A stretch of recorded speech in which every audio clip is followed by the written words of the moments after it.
Soal hukuman itu bukan jalan jauh mau ini yang baik-baik jaga awal sampai akhir itu kemarin kan jauh tuh.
Saya ngajak Bapak ini.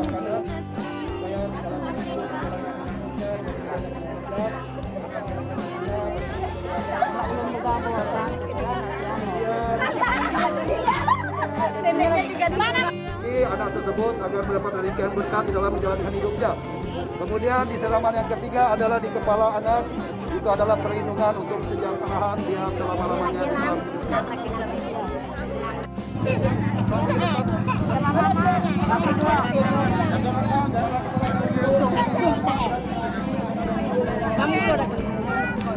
Takut mana ada anak coba lagi ya.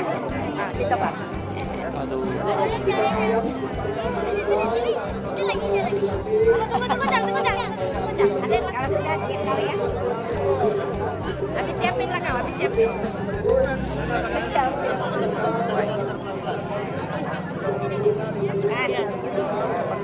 Sini.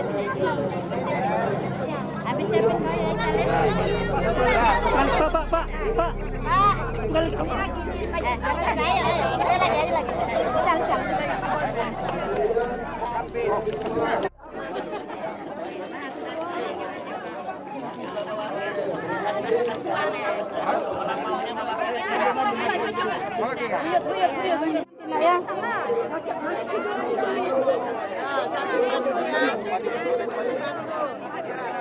Ada tradisi baca doa sebagai ungkapan tolak bala dan itu safar itu nantinya menghabiskan semua permasalahan yang ada di dalam diri kita ke depan supaya kita terlindungi dari masalah bala.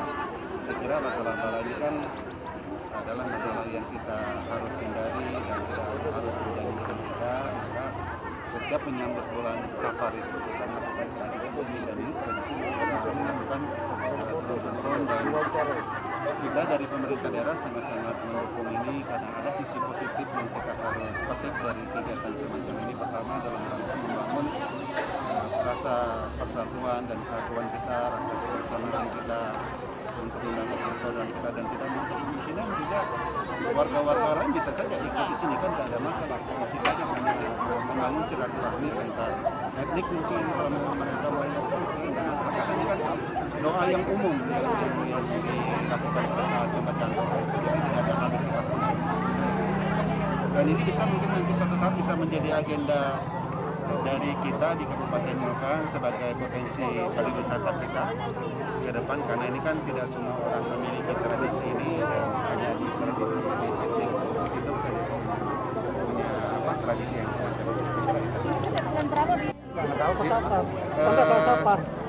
bulan Arab ya, hitungan bulan Arab bulan Safar. Nah, karena itu dianggap bulan Safar itu kan biasanya banyak kejadian-kejadian yang di luar kemampuan kita untuk mendeteksinya. Biasanya kami selaku orang itu percaya itu di bulan Safar, malah disebut orang bulan panas.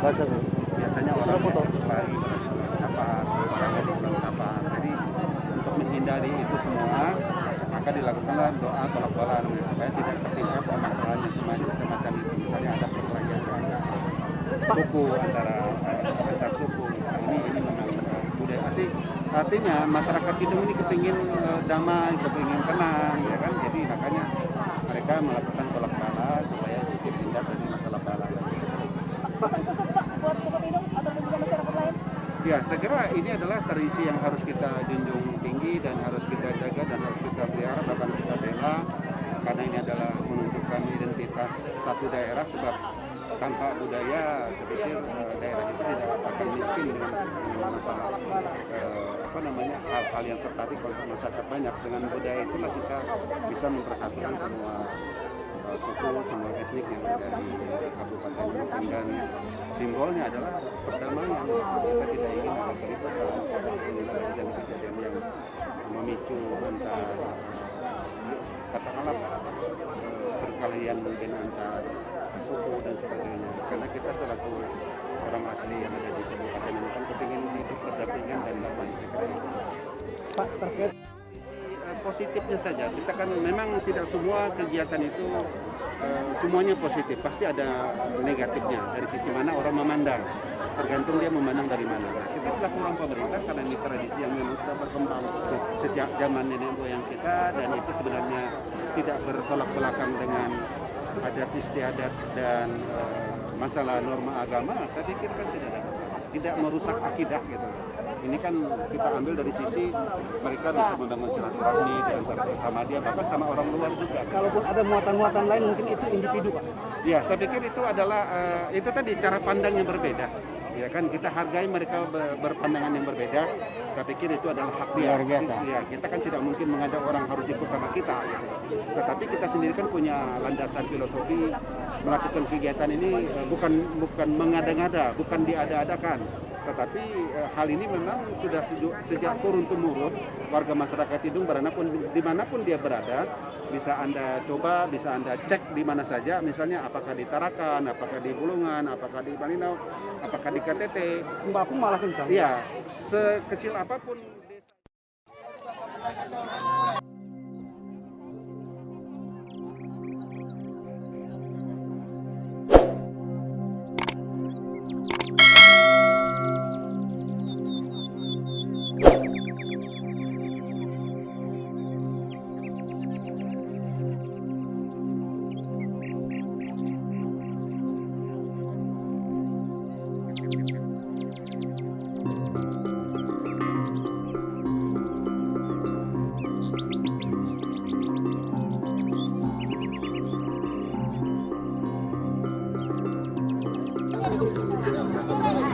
Selatan, Pak.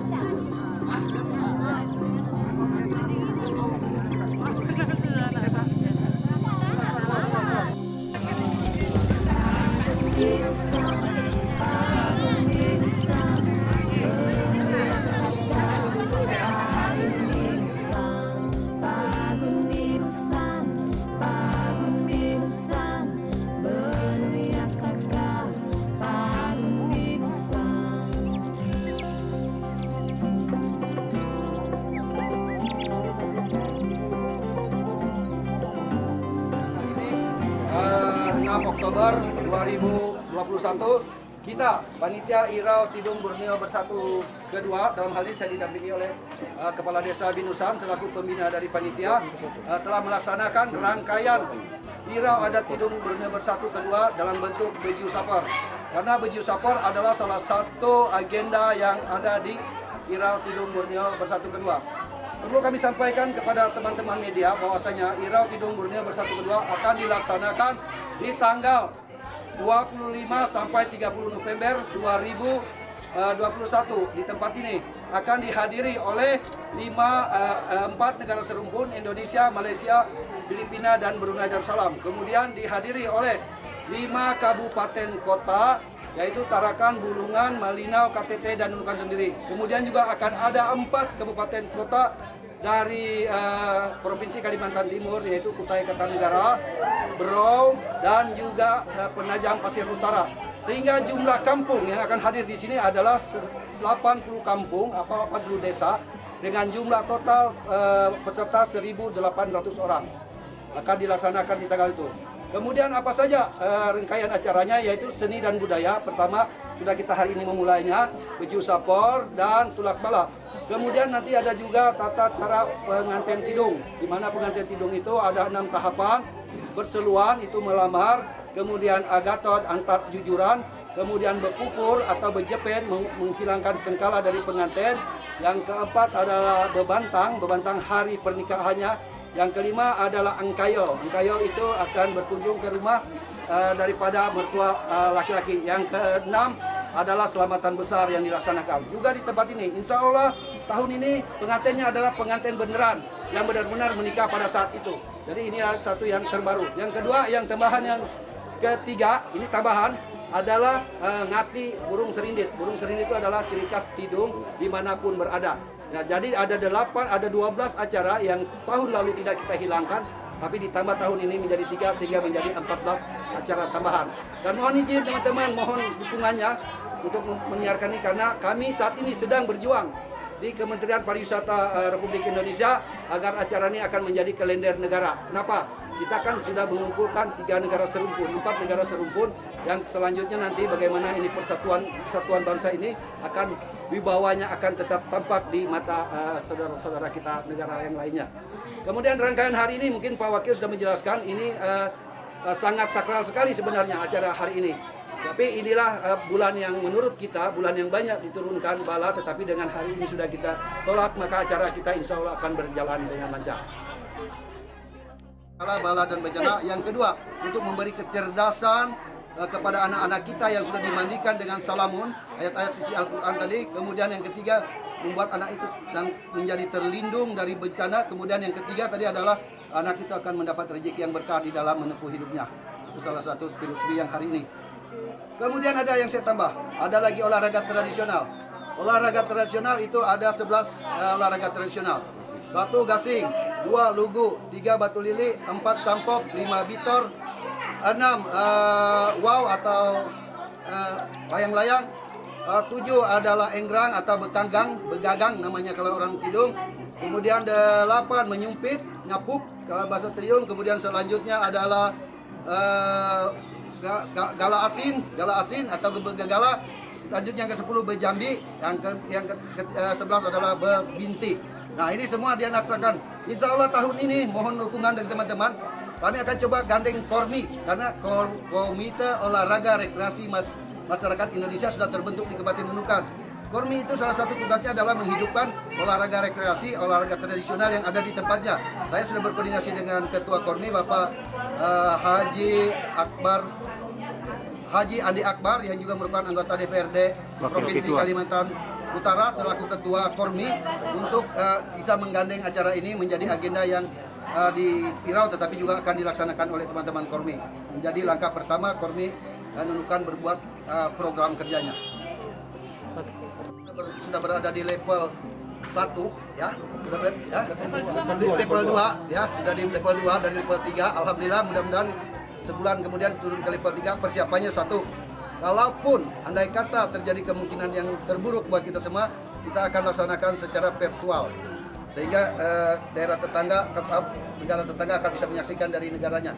Tetapi kalau kita sudah level kita semakin turun dan mendapat izin dari tim penanggulangan COVID-19 Kabupaten Nunukan dan Kaltara, kita akan laksanakan dengan tetap buka yang seperti sekarang ini yang kita laksanakan bersama-sama.